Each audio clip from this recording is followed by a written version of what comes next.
Selamat malam rekan-rekan semua. Terima kasih atas kehadirannya di pertemuan kali ini. Malam ini kami akan memperkenalkan produk terbaru kami, yaitu aplikasi online bagi fasilitas kesehatan. Kita ketahui bahwa aplikasi online ini bukan sesuatu hal yang baru, tetapi di dalam produk kami akan menawarkan sesuatu yang unik, yang tentunya dapat memenuhi kebutuhan customer di dalam layanan kesehatan. Selain itu juga kami memberikan kemudahan dan kenyamanan bagi penggunanya. Kami beri nama bisnis kami adalah Mediline, singkatan dari Medilab Online. Kemudian apa sih yang kami tawarkan di dalam bisnis kami ini? Kami bagi dalam 3 pertanyaan besar, yaitu mengapa, apa, dan bagaimana. Kita ketahui bahwa di Kota Batam adalah kota industri, di mana banyak usia produktif yang melek teknologi. Jadi dalam hal pelayanan kesehatan juga mereka membutuhkan sesuatu hal yang baru. Tidak hanya secara offline saja, tetapi juga bisa dilakukan secara online. Kemudian juga kita ketahui bahwa masyarakat pekerja biasanya tidak memiliki waktu luang yang banyak. Jika ada pelayanan kesehatan secara online, tentu saja akan efektif dan efisien atau praktis dari segi biaya ataupun waktu. Kemudian pelayanan kesehatan secara online artinya tidak hanya bisa dilakukan di tempat tertentu, tapi customer yang sedang melakukan perjalanan ataupun sedang beraktivitas, mereka juga bisa mendapatkan pelayanan kesehatan itu. Nah, untuk kami sendiri yang memiliki klinik, jika kami memiliki pelayanan kesehatan secara online, artinya kami bisa menjangkau customer itu lebih luas. Dengan customer yang lebih banyak, tentunya pendapatan kami juga akan meningkat. Nah, dari segi keamanan ya di masa pandemi saat ini, biarpun sudah memasuki masa transisi endemi, tentunya pelayanan kesehatan online ini akan dipandang lebih aman seperti itu. Nah, kemudian apa yang kami tawarkan di dalam bisnis kami ini? Pertama, kami menawarkan konsultasi, kemudian ada treatment atau peresepan obat, kemudian juga pengantaran obat, ada kunjungan ke rumah atau home visit, kemudian ada pemeriksaan laboratorium. Berikutnya ini sesuatu yang unik juga ya.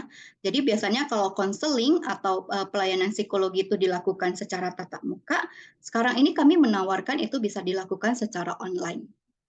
Kemudian juga ada pelayanan lain terkait dengan gizi, ada kecantikan, ada family care, ada pemeriksaan kesehatan atau medical check-up, kemudian bisa vaksinasi, dan tentunya ada artikel kesehatan. Nah, bagaimana kami menjalankan bisnis ini?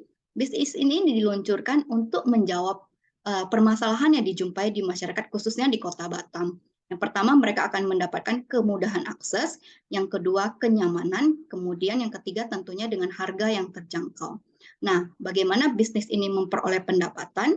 Pertama dari konsultasi, kemudian yang kedua dari pengobatan, kemudian bagi pengguna yang mendownload aplikasi kami, kemudian bagi masyarakat yang memasang iklan di aplikasi kami.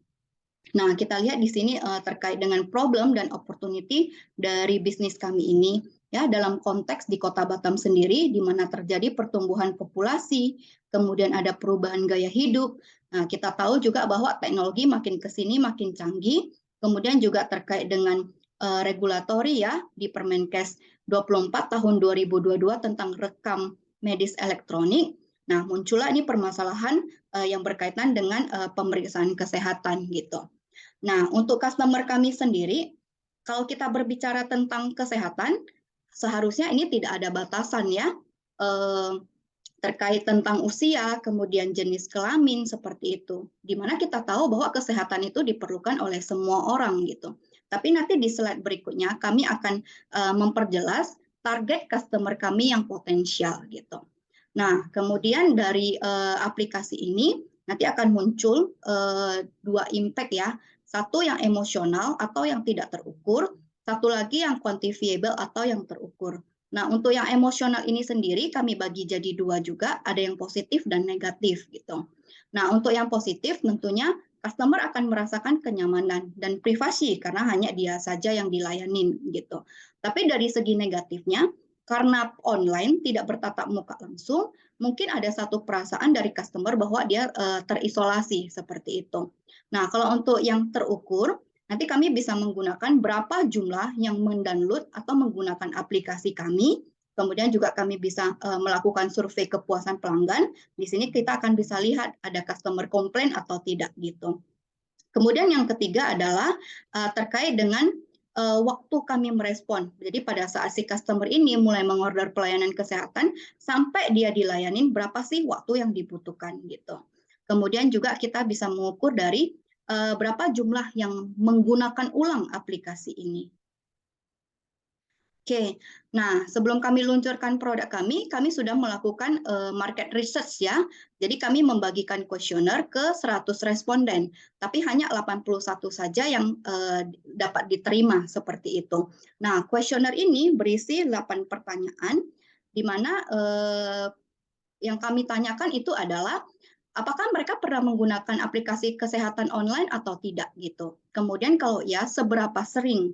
Kemudian mereka merasakan manfaat nggak dari pemakaian aplikasi ini. Kemudian juga biasanya mereka menggunakan aplikasi ini, fitur atau layanan apa sih yang biasa mereka gunakan. Kemudian juga kami ada menambahkan satu pertanyaan, apabila kami meluncurkan satu aplikasi kesehatan online di Kota Batam dengan fasilitas yang lengkap, kira-kira mereka tertarik atau tidak untuk menggunakan aplikasi tersebut. Jadi berdasarkan hasil survei tersebut, kita dapatkan hasil sebanyak 92% mengatakan iya, mereka akan tertarik dan mereka membutuhkan aplikasi kesehatan online khususnya di Kota Batam. Oke, nah untuk market size estimation, ini adalah suatu proses untuk memperkirakan ukuran pasar atau permintaan untuk produk atau layanan tertentu. Jadi hal ini sangat penting ya, jadi sebelum kita meluncurkan produk, kita harus market research dulu untuk menentukan potensi pasar dan melihat apakah produk atau layanan kita itu bisa sukses di pasar atau tidak. Kami ada menggunakan 3 parameter di sini. Yang pertama yang TAM ya, Total Addressable Market. Di sini kami ambil 70% dari populasi Batam. Jadi perkiraan total pasar yang dapat disasar oleh perusahaan kami ya terkait dengan aplikasi yang kami miliki. Di sini didapat sebanyak 930.000, 70% dari populasi yang ada di Kota Batam. Kemudian parameter kedua adalah SAM, Serviceable Available Market. Ini adalah bagian dari TAM, ya. Ini adalah pasar yang menjadi target perusahaan dan bisa dilayani oleh produk atau layanan kami. Gitu. Ini kami ambil sebanyak 80% dari TAM tadi, jadi didapat sekitar 744.000. Kemudian yang ketiga adalah SOM. SOM ini adalah Serviceable Obtainable Market. Jadi ini adalah bagian dari SAM ya. Ini mencakup jumlah sebenarnya dari produk atau layanan kami yang bisa kami jual seperti itu. Ini kami dapat 148.000. Nah, kita lihat di sini untuk aplikasi online ini kami targetkan setidaknya ada 2 layanan yang biasa digunakan oleh si customer, yaitu konsultasi sama presepan obat. Jadi kita dapatkan di sini rata-rata yang bisa kita berikan ke konsumen itu atau ke customer adalah sebanyak 297.000.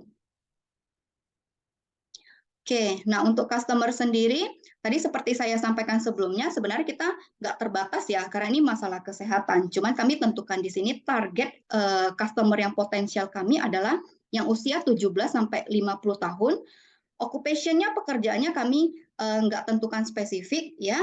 Kemudian lokasinya di Kota Batam, dan kami tambahkan di sini adalah khusus untuk masyarakat yang sibuk, tingkat kesibukannya tinggi, kemudian mereka mencari kenyamanan seperti itu. Nah, kami tambahkan juga di sini adalah untuk tingkat pengeluarannya itu rata-rata 3,5 juta per bulan.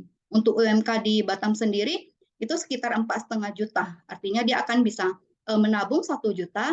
Nah, pengeluaran inilah yang mungkin salah satunya yang nanti mereka akan gunakan untuk pelayanan kesehatan. Oke, kita lihat di sini kami udah buat juga untuk customer profile dan value proposition ya. Untuk customer job ya, jadi kira-kira apa sih yang dibutuhkan oleh customer? Di sini terkait tentang diagnosa yang tepat seperti itu. Kemudian mereka memerlukan pelayanan yang cepat. Kemudian kalau bisa one stop service, sehingga mereka nggak harus dirujuk ke klinik atau fasilitas kesehatan yang lain. Nah, tentunya dengan pelayanan kesehatan nanti ujungnya adalah mereka menjadi sehat seperti itu. Nah, untuk value proposition-nya di sini kami menawarkan untuk yang quick service itu kami akan memberikan respon itu kurang dari 5 menit. Kemudian juga kami akan menyediakan dokter yang kompeten.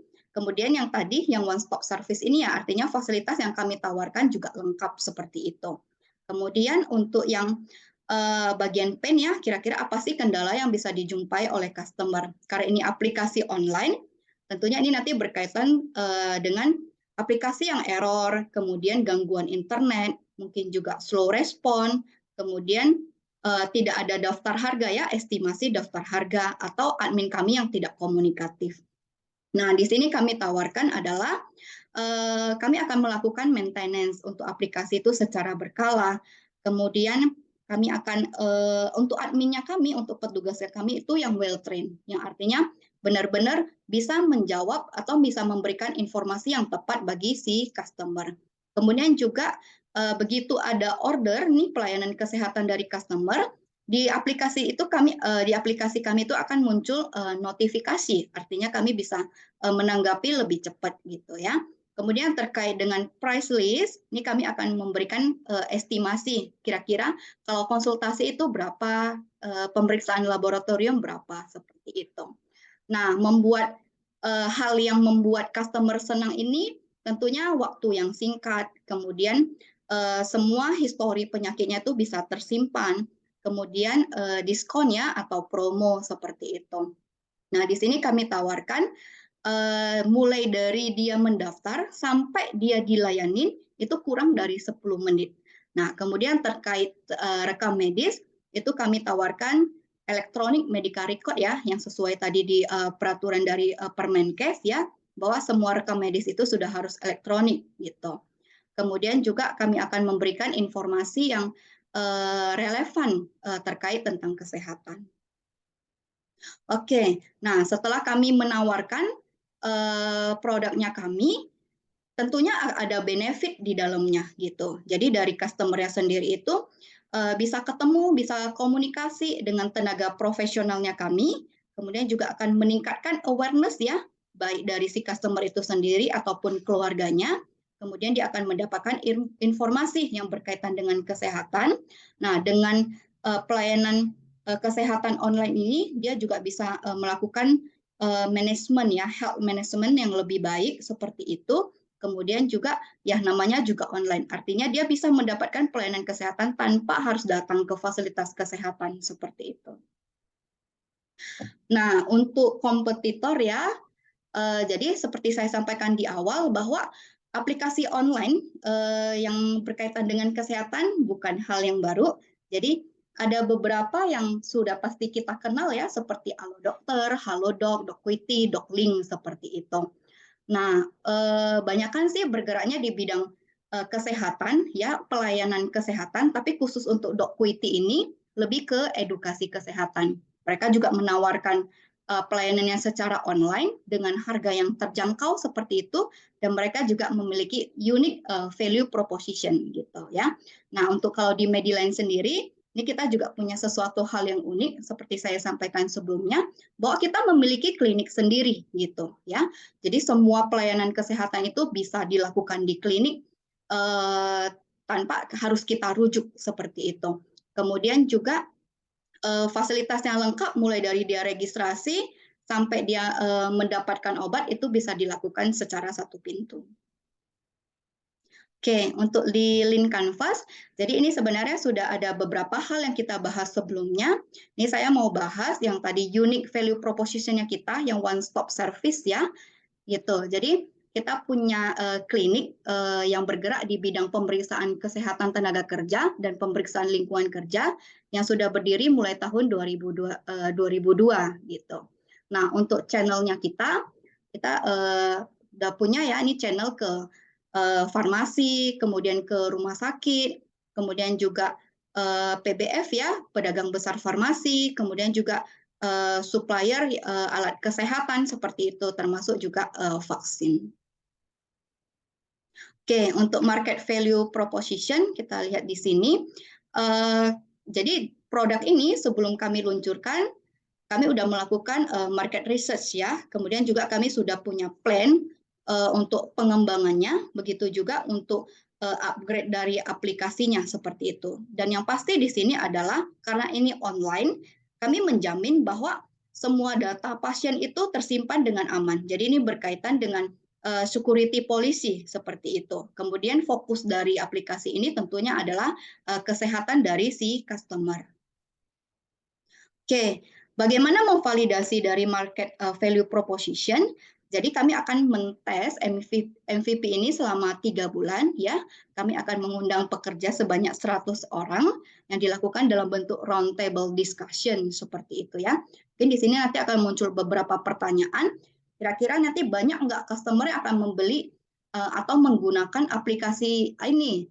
Ya, kami jawab ya tentu saja karena kami menawarkan sesuatu yang lengkap seperti itu ya. Service kami itu one stop service. Kemudian customer akan membayar nggak seharga yang kita harapkan? Iya, karena fokus kami di dalam service ini adalah kualitas. Kemudian juga kami menawarkan sesuatu yang affordable dengan harga yang terjangkau. Kemudian customer ini kira-kira akan kembali nggak menggunakan produk kami atau aplikasi ini? Tentu saja, karena dasar dari pelayanan kami ini adalah kepercayaan. Orang merasa percaya untuk menggunakan aplikasi dan layanan ini. Oke, ini adalah anggaran biaya ya. Jadi kita bisa lihat di sini ada beberapa biaya yang sudah kami tentukan seperti itu ya. Contohnya misalnya untuk biaya konsultasi itu sebesar 1 juta, kemudian untuk pengurusan izin dan web, kemudian juga ada pembelian equipment, kemudian untuk promosi, salary ya, kemudian ada juga stationery, dan yang paling bawah kita bisa lihat ini adalah investment dari tim ya. Jadi total anggaran biaya untuk aplikasi ini kami anggarkan itu sebesar 26 juta rupiah. Oke, kalau kita lihat perkiraan dari untung dan ruginya, jadi kita start dari bulan Juli ya, jadi lebih kurang 6 bulan untuk tahun pertama ini sampai Desember. Untuk bulan pertama sama bulan kedua ini kita mengalami kerugian ya, yang di bulan pertama di bulan Juli itu sebesar 3.300.000, tapi di Agustus ini biarpun mengalami kerugian tapi sudah mulai menurun. Dan kita lihat dari September sampai Desember itu sudah profit ya. Oke, nah kemudian kita lihat di sini untuk net profit marginnya yang paling besar itu adalah di bulan Desember sebesar 8%. Oke, nah untuk cash flow ya. Jadi tadi saya sampaikan di bulan pertama, bulan kedua defisit, tapi beruntungnya di sini untuk menjalankan bisnis kami ini kami tidak ada utang dan piutang seperti itu ya. Oke, nah kalau kita lihat dari neraca, jadi ada defisit tadi seperti di laporan sebelumnya. Tapi kalau kita lihat yang di break even analysis ini, jadi kami minimum ya untuk kami menjual layanan kami itu minimum itu adalah 47 unit gitu agar kami setidaknya kami tidak rugi ya biarpun belum profit gitu. Dengan harga minimum untuk 1 unit itu adalah 150.000. Nah, kita lihat di bagian bawah ya, kanan bawah untuk yang total fixed expenses sama operating expenses ini, jadi pengeluaran tetap kami dalam 1 bulan itu lebih kurang 6.600.000. Oke, nah untuk financial projection ya, ini untuk estimasi dalam 5 tahun ke depan. Kalau kita lihat di sini, ini profit terus ya, terutama untuk yang di di tahun kelima ini itu mencapai 565 juta. Kemudian kita lihat di tabel yang sebelah kanan untuk PE rasionya. Jadi untuk per lembar saham kami itu dihargai oleh investor itu sebesar Rp253. Oke, berikutnya untuk unit ekonomi kita lihat di sini untuk revenue ya. Jadi pendapatan rata-rata untuk di tahun pertama ya dari Juli sampai Desember tadi itu lebih kurang 7,6 juta. Bukan harga yang bukan nilai yang cukup besar, tapi ya setidaknya untuk di tahun pertama mungkin ini suatu gambaran yang positif. Oke, untuk perencanaan untuk penjualan produk kami kita lihat di sini ya. Jadi target customer tadi saya sampaikan sebelumnya bahwa bisa untuk semua usia, untuk semua gender seperti itu ya, tidak ada keterbatasan. Tapi di sini kami targetkan yang paling banyak itu adalah orang yang membutuhkan servis yang cepat seperti itu ya. Kemudian untuk medianya, untuk kami memasarkan itu kami menggunakan website sama SEO atau search engine optimization. Jadi ini adalah suatu teknik ya. Jadi pada saat customer itu memasukkan keyword, nanti aplikasi kami ini yang akan muncul pertama di laman pencarian seperti itu. Oke, nah untuk memasarkan aplikasi kami ini juga nanti silakan kunjungi ke sosial media kami ya, di FB sama di Instagram. Oke, nah untuk funding plan, jadi untuk kedepannya kami sudah tadi saya sampaikan kita sudah buat development plan ya. Jadi untuk kedepannya kami akan menambah fasilitas pelayanannya kami ya, khusus untuk yang pasien yang membutuhkan kebutuhan khusus. Kemudian juga kami akan meningkatkan kapasitas server kami. Kemudian juga kami akan meningkatkan security data. Kemudian juga iklan ya, promosi. Kemudian juga kami akan menambah personil. Kemudian kita lihat di sini, kira-kira berapa banyak sih dana kami yang butuhkan ya untuk mencapai level yang berikutnya. Di sini kami anggarkan sebanyak 15 juta rupiah.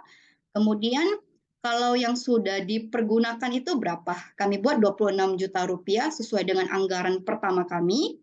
Kemudian kalau yang pengeluaran yang tetap itu 4 juta, yaitu untuk salary sama konsultasi. Nah, kemudian pertanyaan berikutnya adalah berapa banyak sih dana eksternal yang kami butuhkan? Di sini kami menjawab tidak, karena nanti semua biaya itu akan diusahakan oleh internal gitu. Nah, ini untuk yang slide terakhir ya. Ini tim kami saat ini ada 3 orang, saya sendiri Dewi. Jadi saya backgroundnya itu di medis. Jadi di bisnis ini saya memiliki peran di dalam leadership, kemudian untuk manajemen keuangan, manajemen tim, kemudian juga semua yang berkaitan dengan compliance atau regulasi, kemudian juga manajemen risiko sama industry awareness. Kemudian ada teman saya Bu Dian ya, jadi dia expert untuk di market research sama pengembangan bisnis di sini ya. Jadi nanti role atau perannya adalah terkait dengan marketing sama public relation, kemudian juga untuk kreativitas dan inovasi. Satu lagi ada Pak Januar, jadi beliau ini expert ya di IT, jadi nanti membantu kita di dalam sosial media ya, pemasaran melalui sosial media. Kemudian juga beliau ini expert dalam Google Digital Specialist ya untuk entrepreneurship. Kemudian juga expert di dalam IT project development. Oke. Nah, demikian presentasi kami untuk produk aplikasi online bagi fasilitas kesehatan. Terima kasih.